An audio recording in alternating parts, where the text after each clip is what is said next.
అదే RTV app వార్తల్ని క్షణాల్లో చదివే అవకాశం ఉంటుంది. ఒక న్యూస్ పేపర్, ఒక టెలివిజన్ ఛానల్ మీ చేతుల్లో ఎప్పుడూ ఉంటాయి. కేరళ వాయనాడ్లో జరిగినటువంటి ప్రకృతి ప్రకోపానికి వరదల నేపథ్యంలో చాలా మంది కూడా నిరాశ్రయులయ్యారు, చాలా మంది కూడా చనిపోయారు.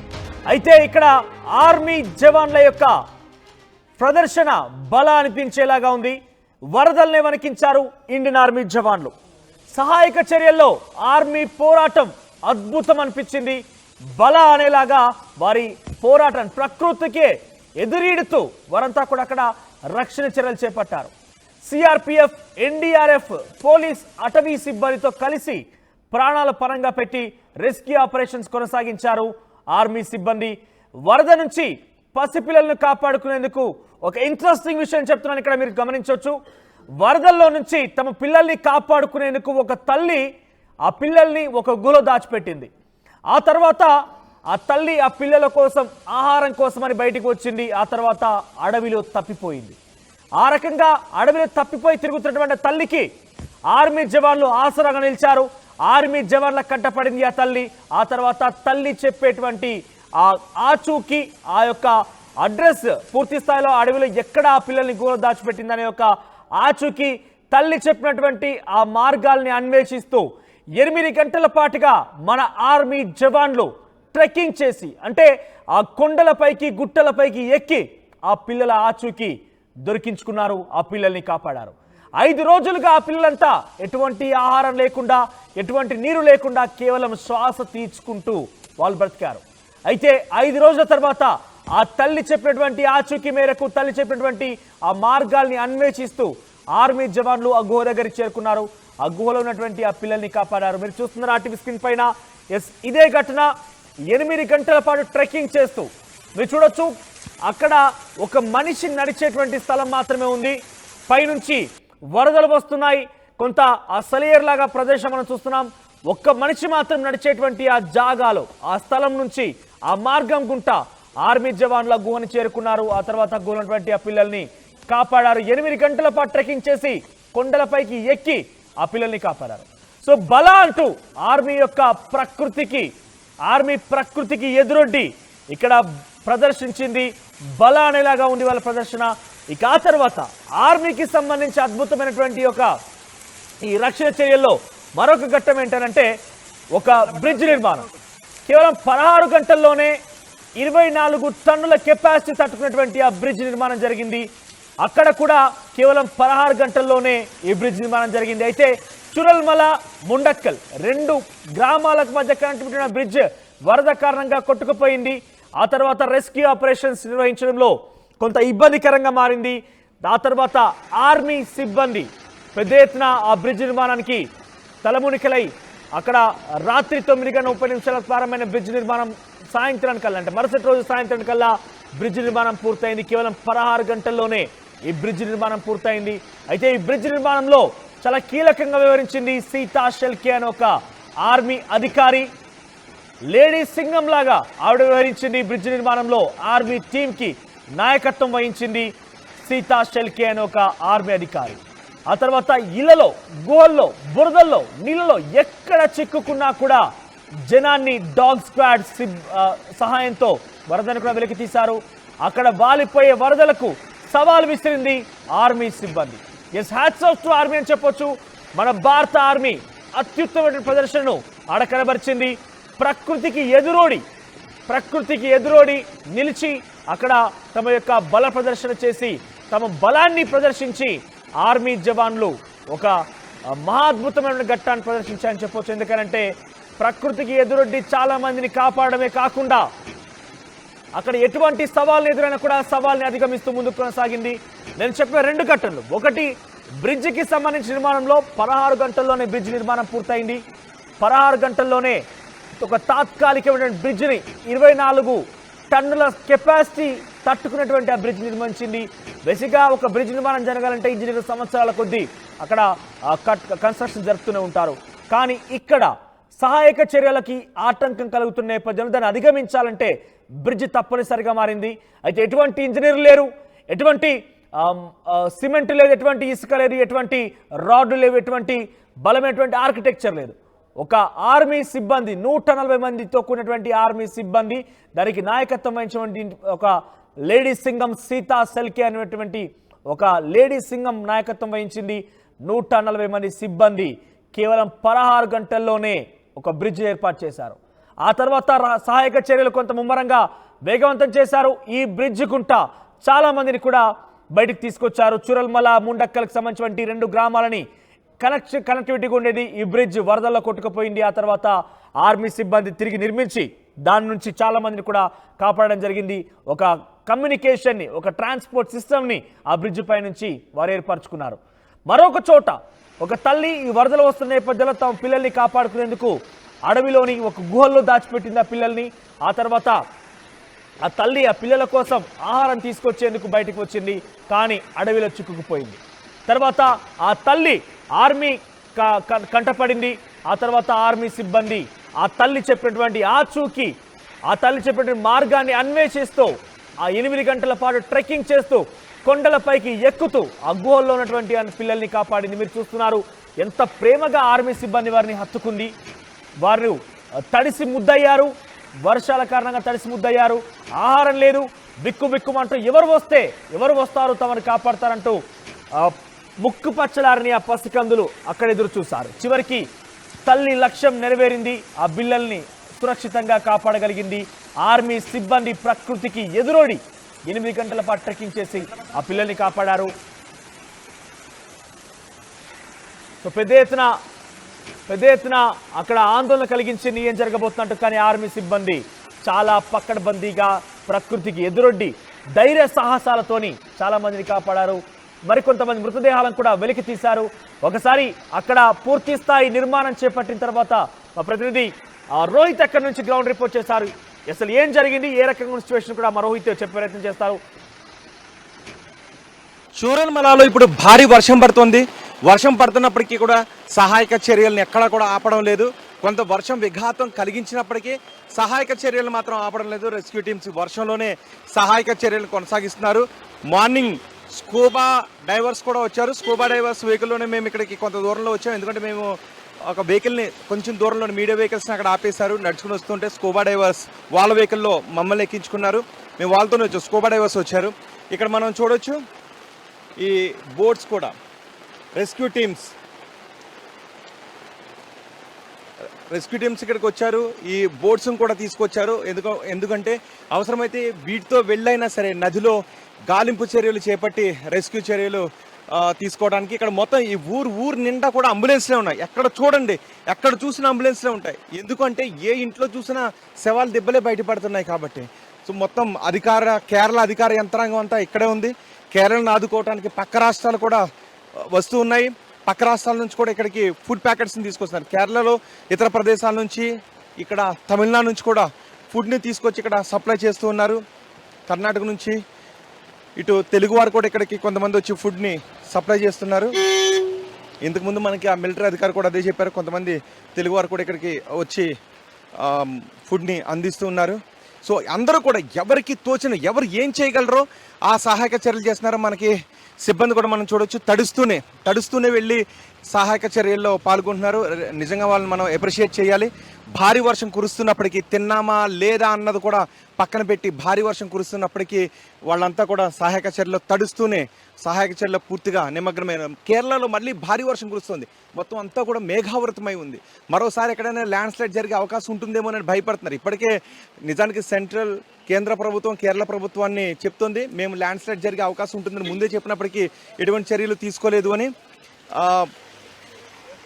కానీ కేరళ మాత్రం ఆ విషయంపై కేంద్రంతో ఆర్గ్యూ చేస్తూ ఉంది. సో ఏం చేశారు అన్నది పక్కన పెడితే ఇక్కడ మాత్రం చాలా హృదయ విదారకంగానే కనిపిస్తుంది.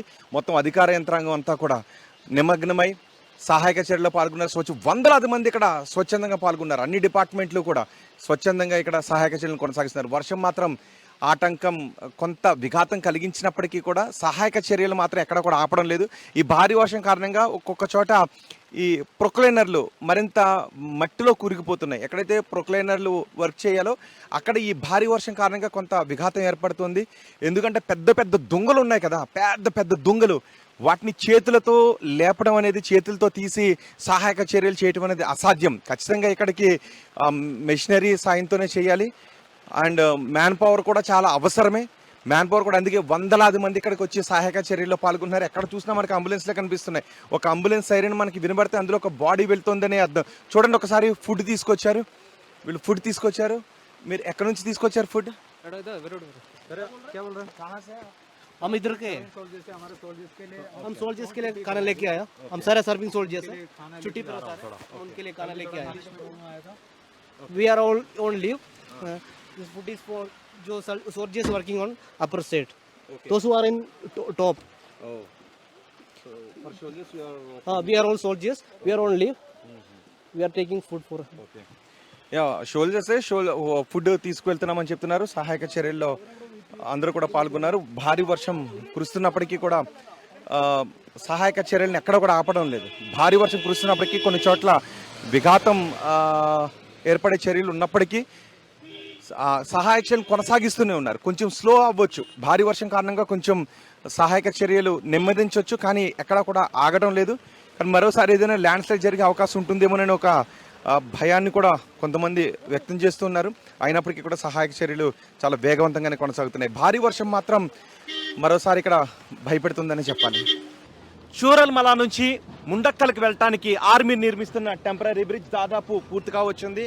మొత్తం అంతా కూడా స్కెల్టన్ అంతా కూడా పూర్తి అయిపోయింది. అక్కడ దానికి వెళ్ళటానికి మాత్రం ఇంకా పాత్ వేయాల్సి ఉంటుంది. సో ఈ రోజు సాయంత్రానికి బ్రిడ్జ్ కంప్లీట్గా పూర్తి అయిపోయే అవకాశం ఉంటుంది. ఇప్పుడు ఒక్కసారి ఈ బ్రిడ్జ్ పూర్తయిన తర్వాతే ముండక్కల్లో రెస్క్యూ ఆపరేషన్స్ పూర్తి స్థాయిలో మొదలు కావడానికి అవకాశం ఉంటుంది. నిన్న మధ్యాహ్నం నుంచి ఆర్మీ ఇక్కడ బ్రిడ్జ్ నిర్మించడం చేపట్టింది. నిన్న మనం సాయంత్రం కూడా చూసాం, అక్కడ స్టార్టింగ్లో మాత్రమే ఉంది. ఇవన్నీ తీసి అసెంబ్లీ చేస్తూ ఉన్నారు. ఇప్పటికి మొత్తం కంప్లీట్ అయిపోయింది. దాదాపు ఈ సాయంత్రానికి పూర్తి స్థాయిలో కంప్లీట్ అయ్యే అవకాశం ఉంటుంది. ఇది కంప్లీట్ అయిన తర్వాత మాత్రమే వెహికల్స్ అన్నీ కూడా, ఎందుకంటే అంబులెన్స్లు అన్నీ ఇక్కడ మనకు కనిపిస్తున్న అంబులెన్స్లన్నీ కూడా ముండకల్కి వెళ్లాల్సిన అవసరం ఉంటుంది. ముండకల్ ఇంకా 4 కిలోమీటర్ల దూరం ఉంది. ఆ 4 కిలోమీటర్ల దూరం వెళ్తేనే అక్కడ రెస్క్యూ ఆపరేషన్స్ కంప్లీట్ అయ్యే అవకాశం ఉంటుంది. నిన్న ఉప్పొంగి ప్రవహిస్తున్న ఈ నదిని చూసాం. నిజానికి ఇది ఇంత విడుతుండదు, ఇంకా చిన్నది. అక్కడ మనకి కనిపిస్తుంది కదా, అది స్కూల్. అది ఆ స్కూల్ భవనం కూడా మనకి కూలిపోయి కనిపిస్తుంది. ఇక్కడ కూడా మనకి స్కూల్ ఉంది. ఈ స్కూల్ అంతా కూడా ఆ పిల్లర్స్ కనిపిస్తుంది కదా, అదంతా కూడా స్కూల్ భవనం. ఆ స్కూల్ భవనం అంతా కూడా కొట్టుకుని వెళ్ళిపోయింది. ఇక్కడ బ్రిడ్జ్ ఉండేది, మనకు ఆ పిల్లర్స్ కనిపిస్తుంది. ఇక్కడ బ్రిడ్జ్ ఉండేది. ఈ బ్రిడ్జ్ అంతా ఆ రోజు కొట్టుకుని వెళ్ళిపోవడంతో మొత్తం చూరల్మలకి ముండక్కలకి రాకపోకలన్నీ కూడా బంద్ అయిపోయిన పరిస్థితి కనిపిస్తుంది. ఒకసారి నా వెనక చూడండి, ఇక్కడ నా వెనక చూడండి ఒక్కసారి. ఇక్కడ నా వెనక చూస్తే ఇక్కడ టెంపరీ బ్రిడ్జ్ నిర్మించారు కదా, వీళ్ళందరినీ ఇక్కడ నుంచి తీసుకువెళ్తున్నారు. వీళ్ళందరూ ముండక్కల్లో ఈ ఉదయం నుంచి కూడా రెస్క్యూ ఆపరేషన్స్లో పాల్గొన్నారు. ఈ రెస్క్యూ ఆపరేషన్స్లో ఉదయం నుంచి పాల్గొనే టీం బ్యాక్ వస్తూ ఉంది, మరొక టీం అక్కడికి వెళ్తూ ఉంది. నిన్న మనకి అక్కడ చూస్తే నిన్న తాళ్ల సాయంతో వీళ్ళందరినీ ఇటువైపుకి రెస్క్యూ ఆపరేషన్స్ కోసం వెళ్ళారు. మిలిటరీ సిబ్బంది తాళ్లను గట్టిగా పట్టుకొని అక్కడ నిలబడ్డారు. అదే ప్రవాహంలో అడుగు వేసుకుంటూ వాళ్ళంతా మళ్ళీ అటువైపుకి వచ్చారు. నిన్న ఆ తాళ్ల సాయంతో కేవలం కర్ర దొంగ మీద, ఆ పొడవుగా వేసిన దొంగ మీద మాత్రమే నడుచుకుని యువతలకు వచ్చారు. ఈరోజు ఇక్కడ ఒక చిన్న పాత్ బ్రిడ్జిని నిర్మించారు కొంత అవకాశం ఉండడానికి. ఇక్కడ కూడా ఒక్కొక్కరుగా నడుచుకుని వెళ్తున్నారు. ఆ వెళ్తున్న వారిని కూడా ఆర్మీ సిబ్బంది మెల్లగా పంపిస్తున్నారు, ఒకరు వెళ్ళిన తర్వాత ఒకరిని నెమ్మదిగా. కానీ నిన్నంత రిస్క్ మాత్రం ఇక్కడ ఉండదు. నిన్న మాత్రం చాలా ప్రమాదకర పరిస్థితుల్లోనే రెస్క్యూ సిబ్బంది అంతా ఆ ప్రవాహం నుంచి తాడు సాయంతో పట్టుకుని వెళ్ళారు. నిన్న వీళ్ళందరూ నడిచి వెళ్ళటానికి అవకాశం కల్పిస్తూ అక్కడ రెస్క్యూ ఆపరేషన్స్లో పాల్గొన్న వారందరికీ ఫుడ్ తీసుకువెళ్ళటానికి ఇదంతా ఈ చిన్న బ్రిడ్జ్ ఒక పాత్వే మనకి ఉపయోగపడింది. ఇప్పుడు ఈ బ్రిడ్జ్ ఆర్మీ టెంపరీగా నిర్మిస్తున్న ఈ బ్రిడ్జ్ దాదాపు పూర్తిగా వచ్చింది. ఇది పూర్తయితే అంబులెన్స్ అన్నీ కూడా ముండక్కల్కి వెళ్ళే అవకాశం ఉంటుంది. ముండక్కల్లో పూర్తి స్థాయిలో రెస్క్యూ ఆపరేషన్స్ చేపడతారు. ఇప్పటికీ ఆ బ్రిడ్జ్ దాటొస్తూ ఉంటే కదులుతూ ఉంటే ఒక భయానకంగానే మనకి కనిపిస్తుంది. ఎందుకంటే చిన్న విడుతులోనే మనకి వెళ్తున్నప్పటికీ ఫ్లోట్కి మాత్రం చాలా వేగంగా ఉంది. అందులో ఎవరైనా కాలు జారి పడితే ఖచ్చితంగా వాళ్ళ ఆనవాళ్ళు కూడా ఉండని పరిస్థితి ఉంటుంది. అందుకే అక్కడ అంత జాగ్రత్తగా ఆర్మీ సిబ్బంది అక్కడ నిలబడి రెస్క్యూ సిబ్బందిని అందరినీ కూడా ఇటు చాలా క్షేమంగా పంపిస్తూ ఉన్నారు. ఒకసారి మనం ఇటు చూడొచ్చు, నేను మీకు చూపించాను కదా, చూడండి ఒక్కసారి అదంతా మనకి ప్యాన్ చేస్తే కూలిపోయిన ఇల్లు అన్నీ ఎలా కనిపిస్తున్నాయో. ఇంతకు ముందు ఈ నది ఇంత చిన్నగా మాత్రమే ఉండేది క్రీక్, కానీ ఇప్పుడు మాత్రం దీని విడుతు పెరిగిపోయింది. ఇక్కడ నుంచి అక్కడ వరకు ప్రవాహ వేగంతో తనలో పాటు కలుపుకుని వెళ్ళిపోయింది. అక్కడ ఎక్కడ చూసినా కూడా శిథిలమైపోయిన ఇల్లు కనిపిస్తున్నాయి. ఆ ఇళ్లలో ఉన్నవారు కూడా ఈ నదిలో కొట్టుకుని వెళ్ళిపోయారు. కొన్ని కిలోమీటర్ల దూరంలో బాడీస్ ఇప్పుడు మనకి కనిపిస్తున్నాయి. ఇక్కడ మనం చూడొచ్చు, ఇదే నేను చెప్పాను కదా గుడి, ఆనవాళ్ళు లేకుండా మిగిలినటువంటి గుడిని మనం చూస్తున్నాం. కేవలం దెబ్బలు మాత్రమే అక్కడ కనిపిస్తున్నాయి. చూసారా, వాళ్ళందరూ కూర్చుని ఉన్నారు కదా, అది గుడి. ఆ రావి చెట్టు ఉందిగా, ఆ రావి చెట్టు కింద ఒక గుడి ఉండేది. ఇక్కడికి వచ్చి వాళ్ళందరూ దండం పెట్టుకుని పూజలు చేసుకుని వెళ్తూ ఉండేవారు. ఇప్పుడు ఆనవాళ్ళు, గుడి ఆనవాళ్ళు కూడా లేకుండా పోయాయి. అసలు ఈ ఊరందరూ ఒకసారి మనం అలా ప్యాన్ చేసి చూస్తూ ఉంటే, ఇలా చుట్టూ తిరిగి చూస్తూ ఉంటే అస్సలు హృదయ విదారకంగా మనకు కనిపిస్తుంది. ఆర్మీ సిబ్బందిని కూడా అప్రిషియేట్ చేయాలి. ఒకసారి ఇది కంప్లీట్ కావడానికి ఎంత టైం పడుతుంది? ఇంకా మొత్తం బ్రిడ్జ్ కంప్లీట్ కావడానికి ఇంకో 3 అవర్స్లో మొత్తం కంప్లీట్ అయిపోద్ది వెహికల్స్ వెళ్ళటానికి. Okay, right. ఇది ఫినిషింగ్ వర్క్ మాత్రమే పెండింగ్ ఉంది. మొత్తం అంతా కూడా అయిపోయింది 3 గంటల్లో. సో ఈరోజు వెహికల్స్ అటు వెళ్ళిపోతాయి, ఇంకా రెస్క్యూ ఆపరేషన్ స్టార్ట్ అయిపోతాయి మరికొద్దిసేపట్లో. మరో 3 గంటల్లో బ్రిడ్జ్ కంప్లీట్ అయిపోతుంది. కొన్ని గంటల్లోనే ఇంత పెద్ద బ్రిడ్జ్ని ఆర్మీ సిబ్బంది బిల్డ్ చేశారు, అసెంబ్లీ చేశారు. ఇది టెంపరీ బ్రిడ్జ్. మనకి రెస్క్యూ సిబ్బందిని అంతటినీ కూడా అటువైపు తరలిస్తున్న దృశ్యాలు చూస్తున్నాం. ఒకసారి అలా చూడండి, అవి ఆ ఇల్లు చూడండి ఒక్కసారి. అవన్నీ మొత్తం ఇంకా అవి సగం కూలిపోయిన ఇల్లు. ఇంకా వాటి ముందు ఇంకొన్ని ఇల్లులు ఉన్నాయి, అవన్నీ కూడా మొత్తం కొట్టుకుని వెళ్ళిపోయాయి ఇందులో. అసలు ఆనవాళ్ళు లేకుండా ఇక్కడ గుడి చూసారు ఒకసారి. ఈ గుడి ఎలాగైతే ఆనవాళ్ళు లేకుండా ఉందో, అలాగే కొన్ని ఇల్లు మొత్తం ఆనవాళ్ళు లేకుండా కొట్టుకుని వెళ్ళిపోయాయి. ఇప్పుడు మనకి కనిపిస్తున్న ఇల్లు ఏంటంటే అవి సగం శిథిలమైపోయి కనిపిస్తున్నటువంటి ఇల్లు. ఇలా ఒక్కసారి మనం చుట్టూ చూస్తే ఎలాంటి ఊరు ఎలా అయిపోయింది అని ఇక్కడ ఉన్నవాళ్ళు, అవతల క్షేమంగా ఉన్న వాళ్ళందరూ ఎలాంటి ఊరు ఎలా అయిపోయింది అని వాళ్ళందరూ కూడా కన్నీరు పెట్టుకుంటున్న దృశ్యాలు మనకి కనిపిస్తున్నాయి. ఒక్కసారి ఆ గుడి ఉన్న ప్లేస్ కూడా నేను తీసుకుని వెళ్తాను. ఒకసారి ఆ గుడి ఉన్న ప్లేస్కి వెళ్దాం. అక్కడి నుంచి కూడా ఆ ప్లేస్లో ఎలాంటి పరిస్థితి ఉందో మనం చూద్దాం. అండ్ ముండక్కల్కి ఇప్పుడు రాకపోకలు స్టార్ట్ అవుతాయి. మరి కొద్దిసేపట్లోనే ముండక్కల్కి రాకపోకలు స్టార్ట్ అయ్యే అవకాశం ఉంటుందని చెప్తున్నారు. మరో 3 గంటల్లోనే మొత్తం బ్రిడ్జ్ అంతా కూడా కంప్లీట్ అయిపోతుంది. ముండక్కల్కి రాకపోకలు స్టార్ట్ అయితే అక్కడ అత్యంత హృదయ విదారకమైన దృశ్యాలు ఉంటాయని చెప్పి భయపడుతున్నారు. ఎందుకంటే ఇంతవరకు రెస్క్యూ ఆపరేషన్స్ పూర్తి స్థాయిలో అక్కడ స్టార్ట్ అవ్వలేదు. కొంతమంది ఆర్మీ సిబ్బంది ఈ విషయం తెలిసిన వెంటనే అక్కడికి వెళ్ళిన తర్వాత బతుకున్న వాళ్ళందరినీ తీసుకొచ్చేశారు. కానీ బాడీస్ని మాత్రం ఇంతవరకు ముండక్కల్ నుంచి ఒక బాడీని కూడా ఇక్కడికి తీసుకుని రావడానికి అవకాశం లేకపోయింది. ఇప్పుడు ముండక్కల్కి వెళ్తే ఎటువంటి దయనీయ పరిస్థితులను అక్కడ చూడాల్సి వస్తుందోననే భయభ్రాంతులను కూడా వ్యక్తం చేస్తున్నారు. ఇక్కడ రాకపోకలు స్టార్ట్ అయిన తర్వాత ఇప్పుడే మనం ఇక్కడ ఇంకా బ్రిడ్జ్ ఇంకా కంప్లీట్ అవుతుంది 3 గంటలు. ఈ లోపే మనం ఒకసారి ముండక్కల్ కూడా వెళ్దాం. ముండక్కల్ అనే ఊరు ఎలాంటి పరిస్థితుల్లో ఉందో నేను మీకు చూపిస్తాను. మరిన్ని వీడియోస్ కోసం ఛానల్ ని సబ్స్క్రైబ్ చేయండి. లేటెస్ట్ అప్డేట్స్ కోసం వాట్సాప్ ఛానల్ ని ఫాలో చేయండి. అండ్ లింక్ డిస్క్రిప్షన్ లో ఉంది.